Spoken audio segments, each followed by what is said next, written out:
What's up guys, it's Tommy here and welcome to a brand new Liverpool transfer news video, and I'm so excited because today the Euro 2020 tournament starts and I cannot be more excited because I got tickets for the two Hungary home games, so I'm really excited to go to a fully packed Puskás Arena and watch the Hungary-Portugal and Hungary-France games. Let me know in the comments below if I should do a vlog of the game and my experience of attending my first proper international football competition tournament match, which has been a big dream of mine since I was a kid. And also join my Euro 2020 Fantasy Football League. The link is in the video's description and you can join for absolutely free. It's just a fun game to play during the Euros. It makes the games even more interesting and exciting to watch. And today's topic is that Liverpool are ready to offer a big transfer offer for Lazio midfielder Sergej Milinkovic-Savic, who is a Serbian international. He will not be at the Euros because Serbia failed to qualify, but Milinkovic-Savic is an absolutely brilliant powerhouse of a center midfielder, exactly what Liverpool would need, and he is just 26 years old. He's in the absolute prime of his career, and he's a goal-scoring midfielder who could easily score 7 to 10 goals every season for Liverpool, because for Lazio he already has 47 goals in 247 appearances, which is, I think, really outstanding. And guys, if you enjoy these transfer news episodes, leave a like and subscribe if you haven't already, and turn on the bell notifications so you never miss the latest uploads. So Sergej Milinkovic-Savic is, as I said, an absolute powerhouse in the midfield area. He's 191 centimeters tall, and I'm actually pretty surprised that he was born in Spain. I didn't know that, but he is of course from Serbia. His parents are from Serbia, and he has established himself as a complete midfielder. And you might wonder what is his style of play. He's called the Paul Pogba of Serbia. He's a very versatile player. He's capable of playing in several midfield roles, including as a trequartista or in a holding role, although he's usually deployed as a center midfielder. His style of play has been compared by pundits to that of players such as Zinedine Zidane or Yaya Toure, as he blends the traditional attacking movement, the positional sense and the finishing ability of an attacking midfielder with the height and physicality of a target man or defensive midfielder. As such, he's also effective in the air because he's 191 centimeters tall. That's like 6'3" tall. He's capable of scoring goals with his head as well as his foot, by making late runs from behind into the penalty area or striking from distance. He possesses good technique, tactical intelligence, vision, passing ability, and despite his lack of pace, as well as tenacity and an excellent defensive work rate, which enables him to help out at the offensive and defensive end of the football pitch. He can carry the ball forward and start attacking plays after winning back possession, so he could be an absolutely perfect midfielder for this high energy, high tempo Liverpool midfield that Liverpool play. And according to the Italian news outlet Il Messaggero, as translated by the Laziale website, Liverpool are interested in the Serbia international, and he could even be preparing an offer to his agent. I mean, Liverpool could be preparing an offer to his agent Matea Kecman, the former Chelsea striker, if you remember him. And according to this report, Liverpool have been following Sergej Milinkovic-Savic for some time now, ahead of a possible move now, as reported by the Italian newspaper Il Messaggero. Liverpool are considering making an offer for him, and of course the agent is already in talks with Lazio regarding another player, Marucic's renewal and the deal for Kamenovic. It is hard to imagine Lazio considering selling Milinkovic-Savic because he's one of the biggest stars of the team, probably Lazio's best player alongside Ciro Immobile. And new coach Maurizio Sarri has already vetoed any possible sale of Milinkovic-Savic and wants to build his team around the 26-year-old and Luis Alberto. So is this just a plot or a ploy by journalists or by somebody representing Milinkovic-Savic to put this story out. So Lazio offer him a bigger new deal because they are afraid that they could lose him to Liverpool. I'm not sure, but that is certainly one possible scenario. Another possible scenario is Liverpool really want a fantastic replacement for Wijnaldum, who yesterday has been confirmed as a new Paris Saint-Germain player. We will talk about that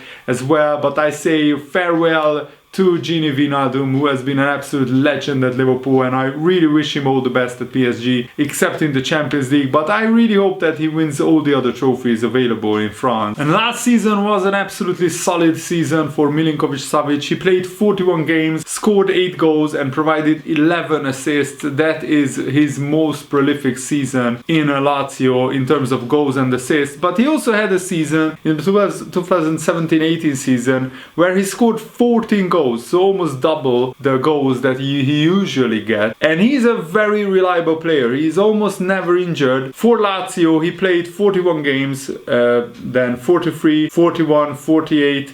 If you go back each season, and the last time he only played less than 39 games is his first season in Lazio, where he played 35 games. Probably back then he was still like a teenager, so he hasn't played all the games for Lazio, but since then he has been pretty much an ever-present in the Lazio midfield. And he also won the Italian Cup with Lazio in 2019. He also won the Italian Super Cup in 2017 and 2019. And what is amazing is that he won a World Cup with Serbia in the Under-20 FIFA World Cup competition in 2015. Serbia became champions. And they also won the Under-19 championship of UEFA's European competition in 2013 as well. So he's basically a world champion and the European champion at youth level already. And according to the Italian newspapers, Jurgen Klopp is a huge fan of Milinkovic-Savic, and it looks like Liverpool could prepare an offer north of 60 million euros, which is around 53 million pounds, because Milinkovic-Savic still has 3 years left on his contract. It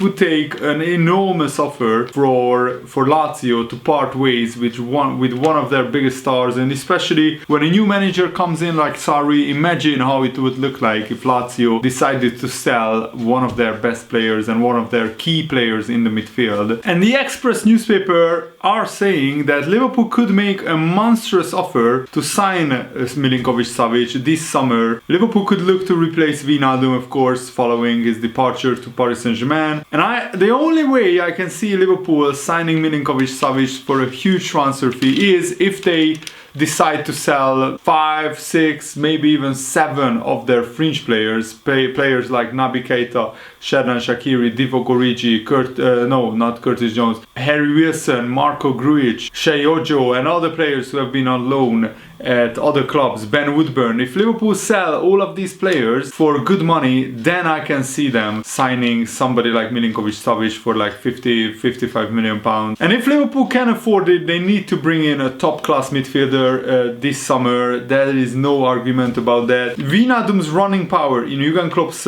team for several seasons has been crucial. In contrast, Milinkovic-Savic is someone who possesses very similar traits. The Serbian international should be at the peak of his career, and so it would be great to see him move to the Premier League. Liverpool have already shown intent this summer with the signing of Ibrahima Konate, but it may take a little more to get back into the title mix next season. They should be seeking revenge on rivals Man City. There is total faith in Jurgen Klopp's ability as a manager, but I think Liverpool need to equip Jurgen Klopp with the right tools to sustain a title challenge, because Man City will not get weaker, they will just get stronger.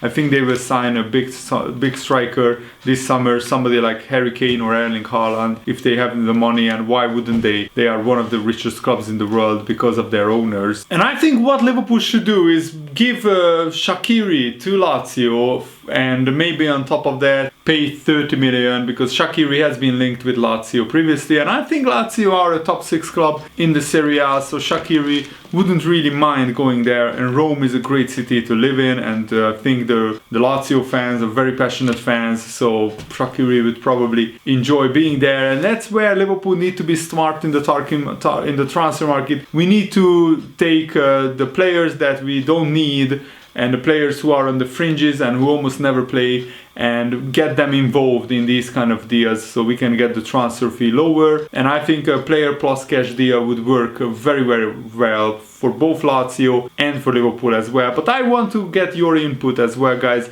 Your opinion, let me know in the comments below. Would you go for Milinkovic-Savic? Do you think he's worth 50-60 million pounds? And also, would he be a good replacement for Wijnaldum? I certainly think he would. But the price tag is a little bit too high for me. But he's still a quality player. And if Liverpool can make it work somehow, then I think I will trust Jurgen Klopp, Michael Edwards and the transfer committee at Liverpool to make the perfect signing to replace Wijnaldum. And I also want to share with you guys what former teammate of Konate, Pierre Gibault, said. He was at Sochaux when Konate signed there. That was his first professional club, I think, before he moved on to better and bigger clubs like Leipzig. And he said he trained with the first team Konate for maybe 1 week, and after that he already played the first game against Monaco. I was so impressed by how he performed. Very strong, very calm, very composed with the ball. He played like a player who was used to playing at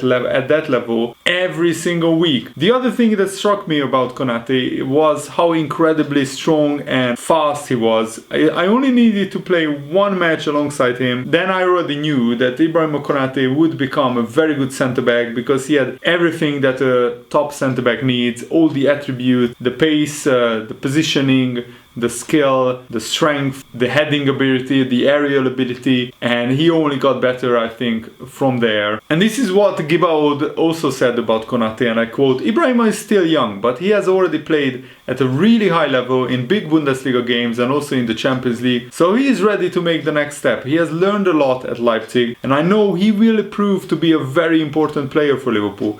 It's good business by them. The Premier League is very physical, but Konate has the stature and the strength to cope with that very, very well. All fine. He's tall, fast, very good technically. What else do you want in a centre-back?" And that's exactly what I'm really looking forward to. And also the pundit Kevin Campbell said a very interesting thing about Alisson, that he could play well into his 40s. He's only 28 years old, so he's still potentially could have another 10 to 12 years in professional football, and how amazing would it be if he was Liverpool's goalkeeper for the next 10 years. He said to get Alisson tied down to a new contract would make great business sense for Liverpool. I know he still has 3 years left to run on his current deal, but he has been magnificent. A new contract, no problem, he deserves it. I think he could have another 12 years in him. He looks after himself well, so I see no reason why he couldn't play at the top level until he is 40. And also Liverpool are working on new contracts for Fabinho, Virgil van Dijk, Mo Salah, because they are really key players for Liverpool. And also Paris Saint-Germain has confirmed the signing of Wijnaldum. I wish him all the best, and I think he will be absolutely fantastic at PSG. And he also said some very, very interesting things after joining Paris Saint-Germain. And this is what Wijnaldum said: "I'm happy to join a club like PSG. Obviously it's a club with really good players, a good manager who I spoke to before I joined the club. We know each other from years ago. As a football player, you always want to play with the best players around you. And when I look at the team, and also when I spoke to the manager, I saw a team full of talented players, big players, and on top of that, I also saw a manager who can make the players even better and also capable of bringing all those players together to make a strong, strong team. I come here trying to write history with this unbelievable team." And also he said, "Hopefully my help can help PSG win the Champions League. That would be great. But not only the Champions League, it's also about the league and the cup. You just want to win as much as possible for the club and the supporters." And I think with Wijnaldum, PSG have an even better chance to win the Champions League because he's a complete midfielder who can do a bit of everything. And I really hope that he plays a little bit further forward with PSG because he has goals in him. If he would play as an attacking midfielder for PSG, he could score easily a lot of goals in the French league. And Alisson posted a very strong and very important message as an ambassador for the World Health Organization, but also as a goalkeeper of the Brazilian national team. There has been a lot of controversy around the Copa America and that competition being moved to Brazil from Argentina when Brazil are also heavily hit by COVID infections. He said this: when a Brazilian is born, a football fan is born, and for more than 200 million fans, we write this letter to express our opinion about the Copa America outcome. We are a cohesive group, but with different ideas. For many reasons, humanitarian and professional reasons, we are not satisfied with the conduct shown by CONMEBOL relating to Copa America. All recent facts lead us to believe there has been an inadequate process. It is important to emphasize that at no time did we want to make this a political discussion. We are aware of the importance of our position. We follow what is published by the media. We are present on social media. We also try to avoid false news bearing our names being circulated without the facts. Finally, we remember that we are workers, soccer professionals. We have a mission to achieve wearing the historic yellow and green jersey of the 5-time World Cup winners Brazil. We are against the organization of Copa America, but we will never say no to the Brazilian national team. So basically, they don't want the Copa America to happen, but because they are such good professionals and because they love Brazilian national team so much, they will play, they will take part in the Copa America. So I think this is a very, very strong, very important message that Alisson has put out. So let me know what you think about this in the comments below. And thanks for watching, guys. That's it for today's video. I really hope you enjoyed it. Have a nice day. See you later. Goodbye.